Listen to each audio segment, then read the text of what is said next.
आचार्य प्रवर पूज्यपाद स्वामी दार्शनिक दृष्टिकोण से आध्यात्मिक कथन कर रहे हैं। संसारी प्राणी के स्वभाव को भी बतला रहे हैं और संसार में रहते हुए भी सन्यासी साधक की वृत्ति को भी बतला रहे हैं। संसारी प्राणी संसार का लक्ष्य लेकर के चलता है, किंतु सन्यासी साधक समय सार का लक्ष्य लेकर के चलता है। चल दोनों रहे हैं, कर दोनों रहे हैं, लेकिन लक्ष्य दोनों के अलग अलग हैं।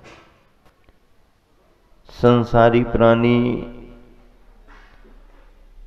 जड़ पदार्थों में रमता है, लेकिन समयसारी साधक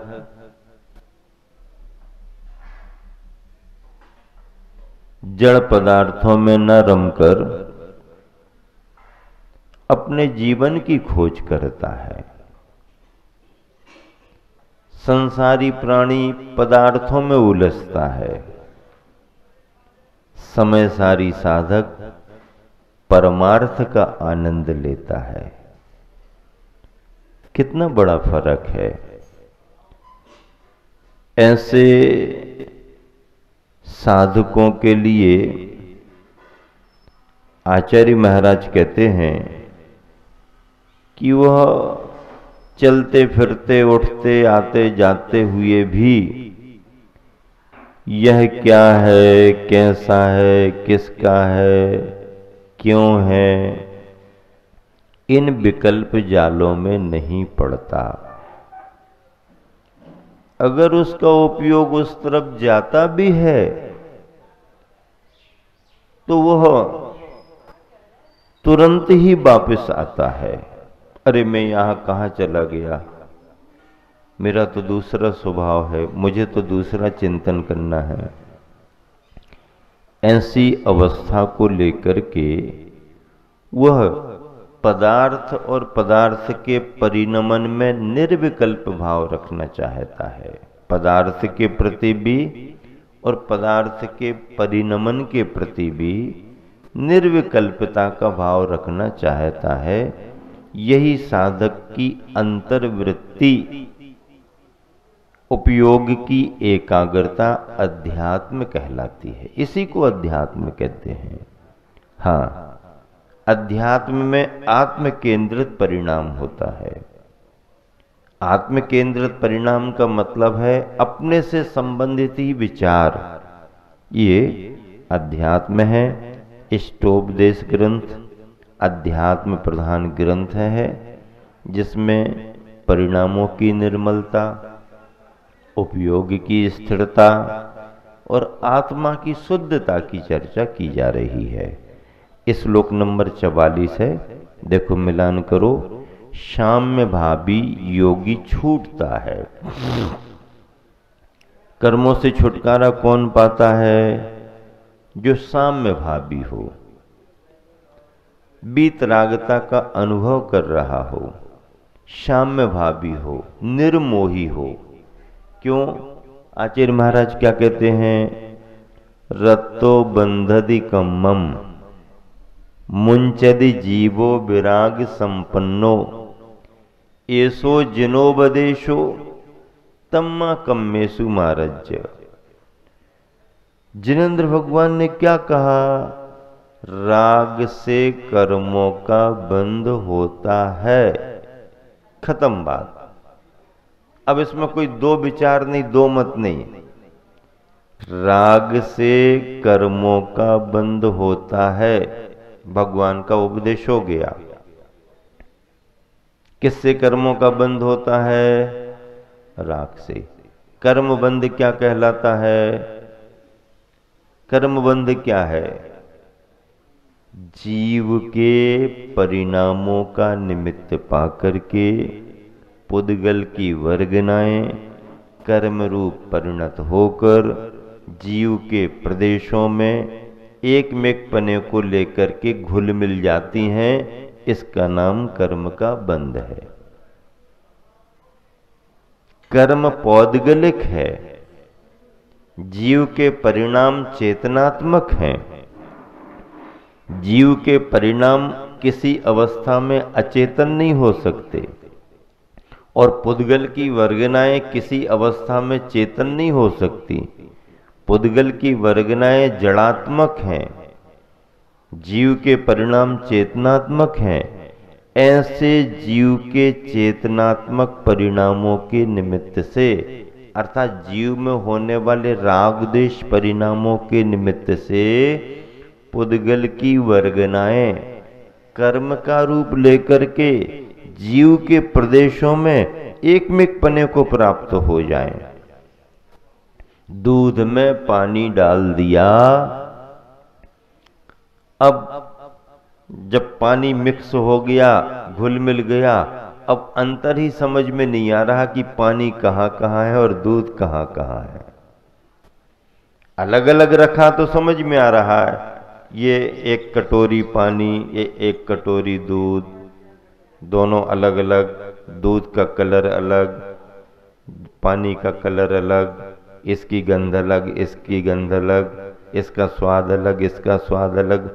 अलग अलग होने पर दोनों की प्रकृति अलग अलग समझ में आ जाती है, लेकिन दोनों को एक साथ मिला दो और उसके बाद किसी से पूछो इसमें पानी कहाँ है, दूध कहाँ है, तो कहेगा सब दूध ही दिख रहा है, ये तो पानी समझ में ही नहीं आ रहा। लेकिन जिसकी दृष्टि में वो चीज आ गई वो पकड़ लेता है। बगुला समझ ही नहीं पाता, हंस आकर के समझ जाता है नहीं मामला गड़बड़ है। बगुला तो पी करके अरे बड़ा बढ़िया है, अच्छा स्वाद है। हंस कहता नहीं ये ठीक नहीं है, ये शुद्ध परिणति नहीं है, ये मिला हुआ भाग है, वो छोड़ देता है, अलग अलग कर देता है। ऐसे ही कर्मों का बंध जीव के साथ निरंतर हो रहा है। अब कर्म का बंध हो रहा है तो छुटकारा नहीं मिल सकता क्या? मिल सकता है, मिल सकता है। कर्म बाहर से आया है, हम उसको बाहर कर सकते हैं। बाहर करना पड़ेगा कि नहीं करना पड़ेगा? कोई चोर और घुस गया है घर में, तो अब घुस तो गया है, अब उसको निकालने का इंतजाम करना पड़ेगा। घुसा कैसे है, कैसे घुसा? चोर की गलती है कि तुम्हारी गलती? किसकी गलती मानी जाएगी? किसकी गलती मानी जाएगी? चोर तुम्हारे घर में घुसा तो गलती किसकी मानी जाएगी? वैसे तो चोर की गलती है क्यों घुसा, लेकिन वो कह रहा है जब तुम दरवाजा खोल करके छोड़ोगे तो हमारा तो काम ही घुसने का है, आपको अपना बंद करके रखना था, इंतजाम करना था।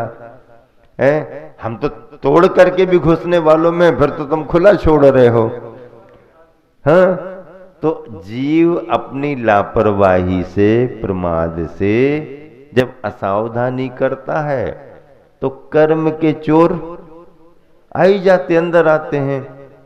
अब कर्म के चोर अगर आ गए तो कर्म के चोरों को कैसे निकालें? तो पहले तो बाहर के चोर को कैसे निकालो? अंधेरी रात थी, कहीं से रास्ता मिल गया, चोर अंदर घुस गया, सामान इकट्ठा कर रहा है, माल बटोर रहा है, आहट आ गई है, अंदाज लग गया है कोई ना कोई अंदर आया है। अब अंदर आया है तो कौन अंदर आया है, कैसे उसको बाहर करें? फिर क्या करते हैं? ज्ञान दीप तप तेल भर,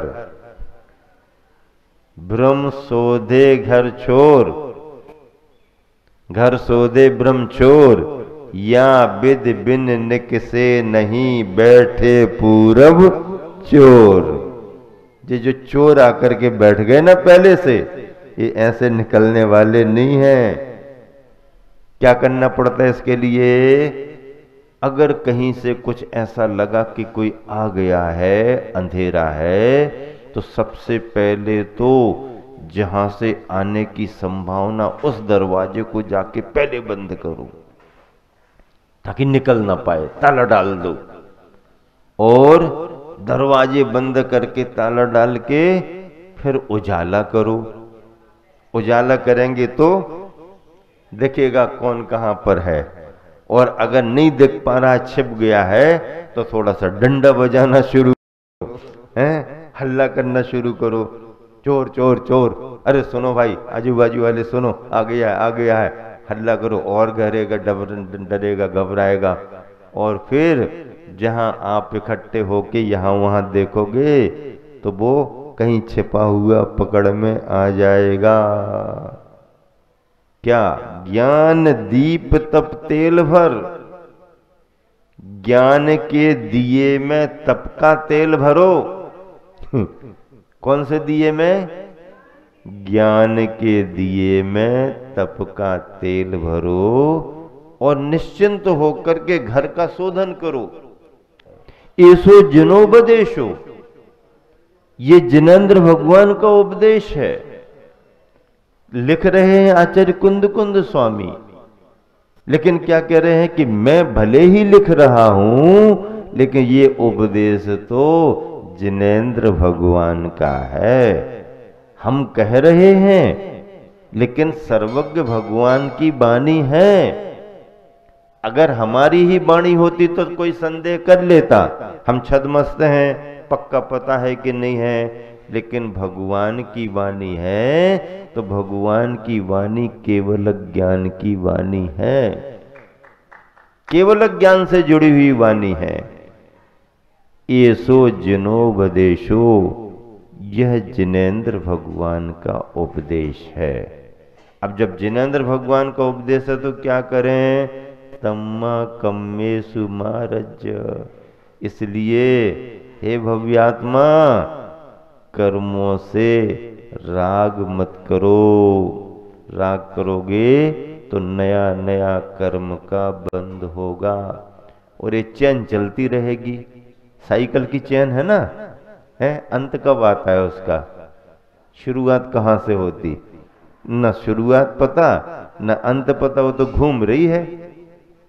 खेतों में चरस रहती, रहट रहती, ना घड़ियां लगी रहती, कुएं के पानी में एक जाती, ये निकलती जाती निकलती। अब अंत हो जाएगा? अंत नहीं होगा। घड़ियां खाली हो गई, पानी खत्म हो जाएगा? नहीं, जितनी घड़ियां खाली हो रही हैं कुएं में, उतनी और भरती जा रही, भरती जा रही, भरती जा रही। चैन है ये तो। चैन क्या है? जीव राग द्वेष करता है। चैन कैसी बनी? देखो, जीव के परिणाम राग द्वेष के होते हैं। राग द्वेष के परिणाम से कर्म का बंध होता है। कर्म का बंध होने पर जीव को प्रभव में गति की प्राप्ति होती है। उस गति में जाने पर इसके लिए शरीर मिलता है। शरीर में इंद्रियां आती हैं। इंद्रियां अपने विषयों की ओर व्यापार करती हैं, उनमें राग द्वेष करती हैं। राग द्वेष होने पर फिर कर्म का बंध होता है। कर्म का बंध होने पर फिर प्रभव में गति मिलती है। गति मिलने पर नया शरीर मिलता है। शरीर में इंद्रियां आती हैं। इंद्रियां अपने विषयों की ओर प्रवृत्त होती हैं। उसमें फिर इष्टानिष्ट में राग द्वेष करती हैं। राग द्वेष होने पर फिर नया कर्म का बंध, और ये चैन साइकिल की चलती रहती, चल रही है। इसको खत्म कैसे करें? इसको खत्म कैसे करें? बीज बीज वृक्ष, बीज वृक्ष, बीज वृक्ष। पहले क्या है? बीज है कि वृक्ष है? पहले क्या है? पता नहीं। पहले बीज है कि वृक्ष? बीज है कि वृक्ष? ये तो हमको पता नहीं पहले बीज है कि वृक्ष है। नहीं नहीं, बीज है। बीज है तो वृक्ष, बीज कहां से आया? वृक्ष से आया। वृक्ष कहां से आया? बीज से आया। पहले क्या था भगवान जाने। अब क्या पहले था ये भगवान जाने, लेकिन खत्म कहां से होगा? ये बीज वृक्ष की कहानी खत्म कब होगी? एक बार बीज को जला दो सो बीज वृक्ष की कथा कहानी खत्म। कहानी खत्म करने का उपाय मालूम है, कहानी कहां से शुरू हुई हमको पता नहीं। क्या कहानी कहां से शुरू हुई ये हमको पता नहीं। महावीर भगवान की कहानी कहां से शुरू हुई? कहां से शुरू हुई? पुरूरवा भील से समझ लो। शेर संग की कहानी तो वो उस पर्याय की, लेकिन महावीर भगवान का कथानक सागर सेन मुनि महाराज और पुरूरवा भील। तो पुरूरवा भील के पहले महावीर भगवान का जीव नहीं था क्या? है था तो कहां था और क्या था? भगवान जाने कहां था क्या था, हम ही को पता है। महावीर भगवान ही ने नहीं बताया कि हम पुरूरवा के पहले क्या थे। अगर वो बताते अपनी वाणी में तो अपन कहानी सुना देते। अब भगवान ने ही अपनी कहानी नहीं बताई कि पुरूरवा भील के पहले हम क्या थे, तो अपन क्या बताएंगे? जीव तो अनादि से है, जहां से उसका कथाक्रम शुरू हुआ अपन ने कहानी उसको समझ ली। तो कहने का मतलब ये है कि शुरुआत तो पता ही नहीं, अंत पता है। महावीर भगवान को मोक्ष कब हुआ? कार्तिक वदी अमावस। कहां से हुआ? पावापुर से। लाडू कौन कौन चढ़ाएगा? दिया कौन कौन जलाएंगे? अपना अपना विचार कर लो। यहां महावीर भगवान का निर्वाण हो गया तो संसार की कहानी खत्म। लेकिन जीव कहां से आ रहा है ये हमारे तुम्हारे को पता नहीं। इस तरह से साम्य भावी योगी कर्मों से छूटता। ये सो जिनो बदेशो तम्मा कम्मेसु मारज। क्या भाई विजय कुमार हैं? खूब पढ़ाई करी साथ में अब यहां पर सुनने के लिए आ गए। साथ साथ पढ़ाई करने वाले अब एक महाराज जी बन के सुना रहे हैं, एक श्रावक बन के सुन रहा है। बताओ कितना बढ़िया संस्कार। कल पोते का मुंडन कराया, मन बना के आए, सम्मेद से कर जाएंगे, महाराज जी के पास जाएंगे, अपने पोते का मुंडन शिखर जी में ही कराएंगे। कितना बढ़िया संस्कार है ये। इसी से तो श्रावकाचार्य की परंपरा चलती है। कितने लोग कहां कहां से आते मन बना करके और अपना धर्म लाभ लेकर के जाते हैं।